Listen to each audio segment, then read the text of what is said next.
And we often think, I think many people think in life that the path to self-fulfillment is to serve yourself.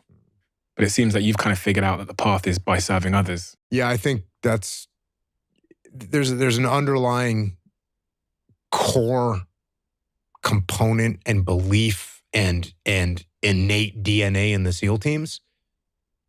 And that is you take care of your friends. And that's not, in fact, if you're the type of person that doesn't take care of your friends, you're not going to be a good SEAL. You're not going to be a good SEAL.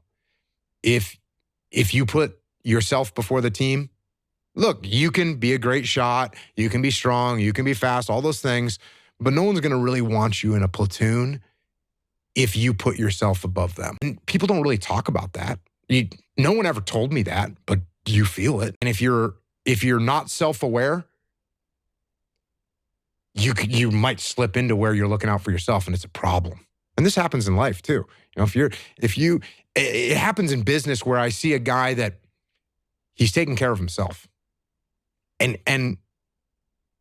it's a smart guy, and he usually thinks he's pretty smart, and he usually thinks he's a little bit smarter than everybody else, and he usually thinks that no one else is going to notice that he's taking care of himself. And everybody sees it. And they dig themselves a grave. They dig themselves a graves. And I'm not saying they don't get away with it a little bit. Usually they get a couple promotions, they get to a spot, but ultimately people don't want to work with that person.